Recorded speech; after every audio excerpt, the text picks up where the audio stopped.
What's happening? How's it going? Welcome back to the Shoveit Podcast. Here, do you know what we needed? Another social media app. Fuck my life. We have enough social media apps. Do we need another one? Especially another Twitter. Yeah, you better.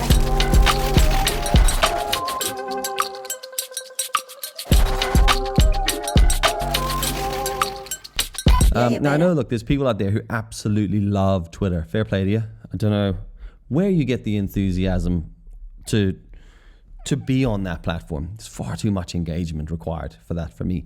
It came out this week and it launched by Meta and it got, 30 million users in its first day. 70 million in the first 48 hours. Like, that is insane. My dad said to me, before I even knew the app was out, my dad was like, Threads, huh?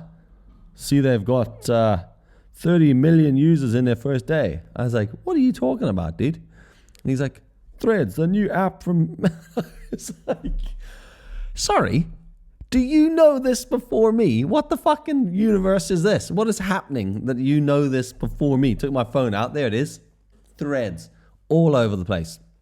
How that man knows, because he works for the newspaper.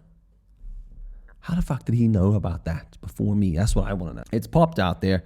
He didn't really know what it was, to be honest. He just knew it was a thing that was out. So I looked at it and I was like, okay, yeah, I know what this is because I remember Meta talking about this, leaking this a while back, that they were going to bring this text version out to work alongside Instagram. And I was looking at it going, okay, yeah, I get it. I know there's a lot of people out there that don't like what Elon Musk has done with Twitter. And I know there's a lot of people complaining about how it works. I mean, personally, I felt like Twitter, alongside a lot of these other social media places, there's a lot of censorship going on anyone that's not agreeing with the narrative that's being thrown in front of us. So I kind of like that Elon threw fucking two fingers up to the system. But in the same breath, he himself is also part of the system and part of the problem. So I mixed feelings about it all. It begs a few questions. First off, do we need another one? Do we need another social media? And this is, for me, like I'm nearing 40, right? We're getting close to 40. I'm starting to feel it, right? And I'm asking myself the question now, is everything moving too quick? Is there too much of the stuff? Or am I on my way out? Do you know when you look at old people and you're like, oh, bless their cotton socks? They don't get it. They just, that's like my mom and dad with social media in general. I look at my mom sometimes, I'm like, what are you doing? She's just going to write this on Facebook. And I'm like, no. Etiquette. What's decorum? You can't just, no, that's not how you stay off it. My parents use social media the way my grandfather used to use a DVD remote. You'd be like pushing the remote with two buttons and reading the manual and shit like that. My parents like that with social media. Am I like that now with tech? That's what I'm starting to ask myself. Because I say things to my kids and my parents would have said that shit to me. This morning, my son was like, you going around to the shop at any point today? The supermarket. I was like, I might be. Why? Could you get me some Prime? And I was like, what are you talking about? What do you mean? He's like, Prime, the drink. And I was like, the energy drink. And he was like, yeah. And I was like, to Jim, no, I'm not getting you Prime, the energy drink. We're not going to give our hard-earned money to Logan Paul and KSI. Then he looked at me. He was like, the look I got was like, I dead on, old man. And I'm thinking, like, you don't need such a sugary drink in your life. What's wrong with you? Like, that is unnecessary. I'm not going to give my money and that's the sort of stuff my parents would have said to me. Yeah, I'm looking at that going, am I just slowly turning into an old fart and this is all just going over my head, or is it too much? Because, I mean, I like YouTube and I like Instagram. Never really liked Facebook. I've never been a big fan of Facebook ever. I've always felt like it's just a clunky shit app that is just full of nonsense. I loved Instagram early days. It was a really simple app to use. You post a photograph, you chat about it. We all move on with our life. I always used to describe Instagram as a bit of like an art gallery. You put your picture up, you're painting up, you photograph your art, and people walk in and they go, that's nice. And you go, cheers. And they go, got any more? And you go, yeah, over there. And then they go, they're class. And you're like, nice one. And then they go, can I subscribe to this? And so when you're putting more up, I'll come and see it. Yeah. That's how that worked. It's great. Well, Facebook always felt like a family reunion, like a wedding or a funeral or something. You know, you're there and you're like, I really don't want to be here. And there's shit tons of all your extended friends and families and your friend's wife and their kids and your mate across the streets invited for some reason. And you're like, all right, smiling politely at people. Try not to make too much eye contact. People keep coming over and you got to sort of wade through them all and avoid the chat that you're not interested in. You know, the odd embarrassing picture that your mom's decided to take out of her purse and show everybody. Oh, that's Dylan when he was 4. Look at his willy. And you're like, why the fuck do you have that photograph? Put that away. Don't put that on fucking internet. So that is classic parents. And you're like, this is just bullshit. Until eventually you find someone, maybe you find someone you really like, in which case win, but normally you find someone you just don't dislike as much as the rest of the people who are at this family reunion. And you go, all right, fuck me, you get signed up for this bullshit as well. And then they go, and you're like, Jesus, mother of... And then you hang out. You drink a warm beer at the bar. That's Facebook. Twitter is like going into a pub or a coffee shop and there's loads of conversations happening, loads of different tables. And you just walk in and you're like, fuck, there's a lot going on. Where do I look? Where do I go? What am I trying to do?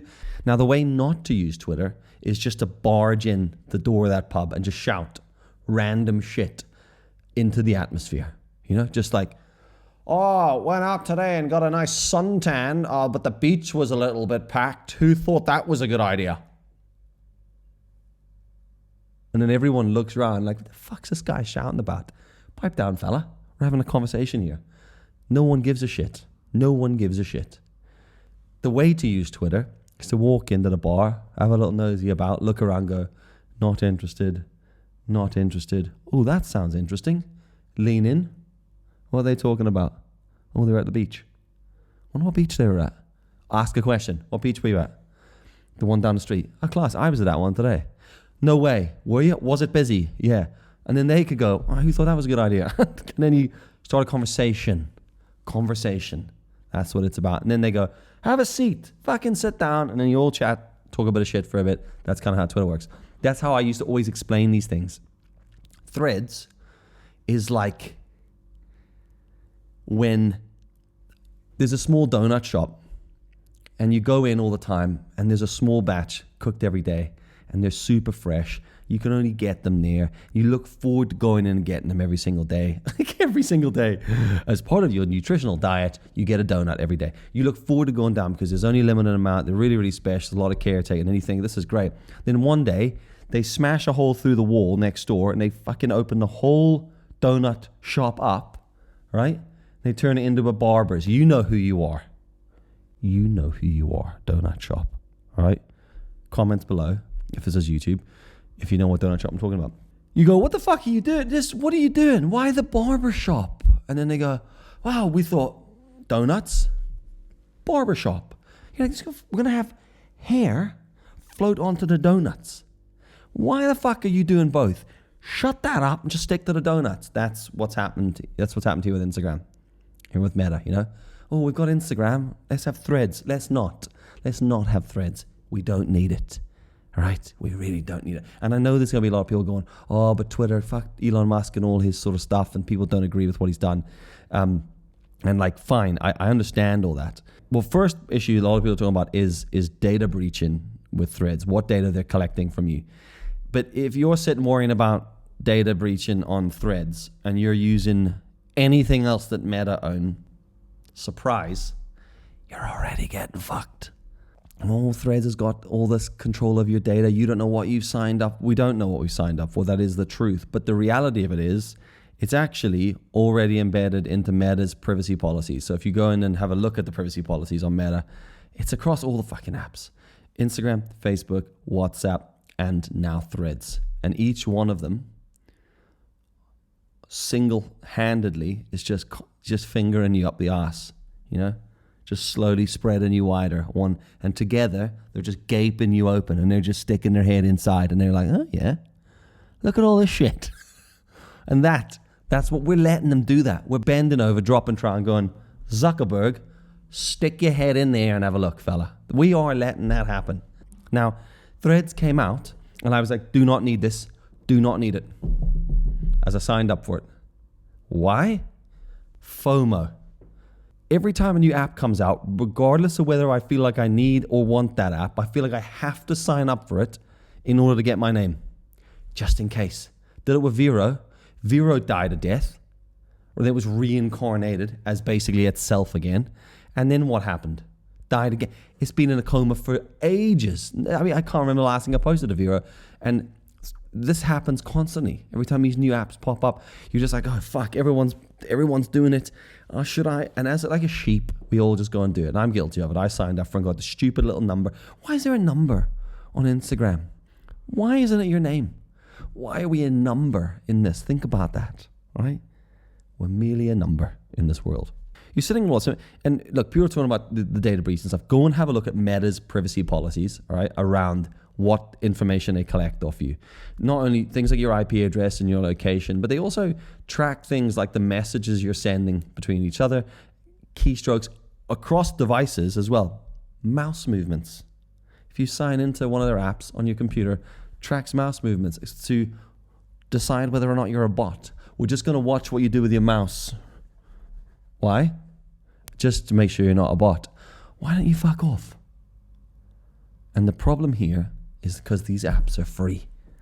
All right? So it's all our attention. It's our attention. That right there, that's the business.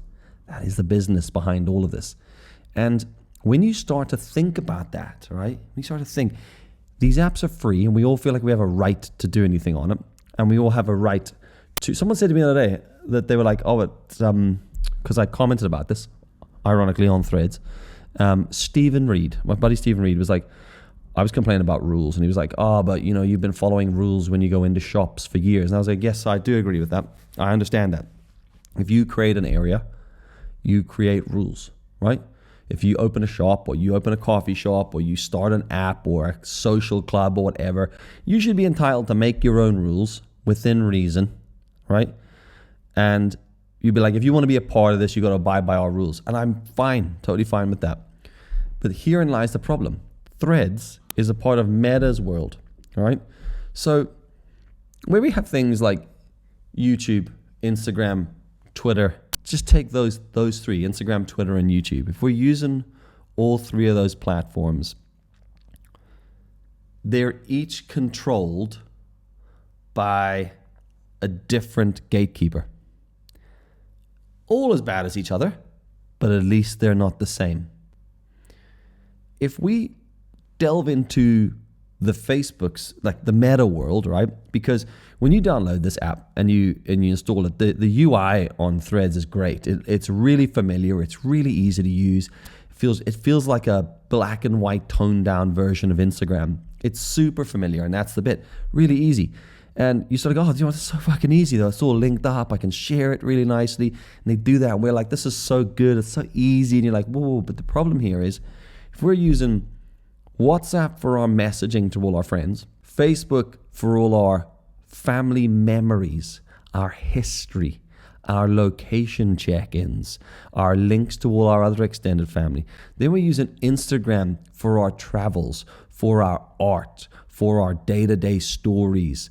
And then we're using Threads for our thought processes and our conversations with wider, groups of people. All of that is controlled under the same gatekeeper, Mark Zuckerberg, all right, and his little world of Tom Shittery. I think that's a bigger problem. Not the fact that Threads is here, or the fact that my dad knew about it before me, but the fact that by using all of these because of their ease of use and their familiarity, it's one gatekeeper controlling a lot of stuff. Like, think about what power we're giving, a tech company like that. And if you think like how, global power shifts and moves around, like the whole world operates as a business in certain elements. And you have different pockets of power over fucking the years. We look back, You'd had America and the Soviet Union before the Soviet collapse, right? Then you had America as being the global superpower almost on its own for a very long time. Listen to this podcast today that was saying in the next 10 years, what you're going to see is a shift to three elements controlling the world. And it was going to be like America from like a military standpoint, like a forceful control sort of thing, right? Then you're going to have China, which is going to be about it from an from an economy side. The third bit was going to be tech companies. And I'm like, tech companies are going to be our global, they already are a global superpower. I just think we're underestimating how much control we're given companies like this. I think, like, I don't ever remember going, yeah, I'd happily have a tech company run the world. When they will be, because we're all just signing up to it. Like, I am as to blame here as everybody else. You know, think about the things that have happened over the last few years, and think about the control that's been around, like all those elements, like how information's come out and how information has been controlled, who's decided what's false information, who's decided, you know, what stuff should be censored, who should be censored, when they should be censored. I just feel like there's a lot of power already in the hands of those companies. And I just, myself, I don't know, maybe you guys are different, but I personally would like to know that I have a choice of where I can consume information. I like to look at all aspects of every situation or story, get as much information as I can, and make the most informed decision I can on any situation. And I feel like that's very difficult when we operate and live in a world where one gatekeeper controls so many elements, from our family to our art to our private conversations to our public thoughts. You know? Think about that for a minute. Yeah, so the new app comes along, and you know what it's like when a new app comes out and you do your first post. There's nothing like the anxiety of the first post of a brand new app. What do you write? What character do you become? What foot do you put forward first, you know? Are you the person who just confidently comes in and just tells you who you are? What's up? I'm Gary. I'm an engineer. I do X, right? Or are you the sort of person who does the whole, new app, new fucking timeline thing, don't know what to be posting here. This is exciting. Can't wait to see what happens. Or do you just delve straight in? Just start whatever the fuck it is you're doing. Just carry on. I went for that option this time, because in the past I've done the whole like socially awkward, don't really know what to do post. Oh, new app, new me. What are we all posting here? But this time I was like, fuck it, I'll just start straight into it. So I just started talking about that theory I have, general public separation anxiety, which we'll do a whole episode on at some point. Just all crack straight into that. Who cares? This is linked to Instagram already. So I just went straight in for that. But what I've just seen from everybody is people taking Twitter conversations over to Threads, and then just everyone sharing their photographs and video links and stuff on Threads again. So I was like, so we've Instagram for images and videos, and we've got Threads for text-based conversations and public conversations. But all we're doing is just putting all our photos. So we're just polluting this now with all the other shit. It's like, just don't take away the option. Just take away the option to share photos. Let's just keep it text-based. Quite like that you can do photos, but what is the point in having all these apps? We're just cross-pollinating everything all the time. I don't know. I just feel like it's too much. Don't know what everybody else thinks about it. There has been some controversy around it as well, because there's like a whole bunch of European countries that haven't allowed it. Ireland, Germany, Spain, a couple of others. And it's been blocked by the European Digital Markets Act, which basically controls, and actually if you go and read about that, it talks about gatekeepers. That was just a weird coincidence. But it's basically saying anyone that's coming in that's controlling this, like they have to play fair. And they haven't deemed that Meta are playing fair with Threads for the exact reason of what I've just said. And this whole train of thought of mine happened in an instant when I first saw the app. Then when I went and started reading about more bits, I was like, yeah, fucking there you go. They're talking about the same thing, the gatekeepers. And what I mean by that is the people that control the information. So if they're a gatekeeper and they control an access point, If they control multiple access points, they have a lot of power. All right. So they have to be able to play fair. And that Digital Markets Act in Europe looks at it and it's basically saying what I've just said. Excuse me, guys, you've the Facebook market, which is huge. You've got the Instagram imaging, video, art sort of market here. And then you've got private messaging with WhatsApp. And now you want this market here for threads. Doesn't seem fair. So I think the fact that that's currently stalling the release in Europe is supports what I'm saying for sure, and is absolutely worth thinking about. Just before you jump into it, worth thinking about, because once you sign up to it, you're signed up. It's not that easy to get rid of. You can't just delete the app. Well, you can. I mean, but you're still signed. You can't delete your profile without deleting your entire Instagram profile. You can only sign up for it through Instagram, and once it's signed up, that's it. You can private it. You can deactivate it apparently at a later date, but it's still there. You can't delete it. It's linked to Instagram, and you'll have to delete your Instagram account to remove it. So there you go. First off, do we need another social media? Right? Have we got too many? But what do you think about that? About the gatekeepers? Do we want somebody like Meta to have so much control over such different avenues and funnels of our information, both in where we receive information and where we share information? I feel like they have too much control. There you go.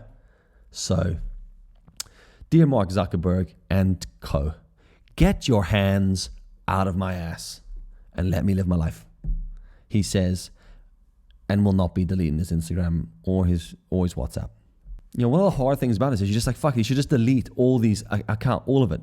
But then it begs the next question: can you live doing what I do without social media? And that is a conversation for another day. All right? Go and pick at your threads. Thanks for listening. Thanks for watching. I'll catch you in the next episode. Peace. Yeah, you better.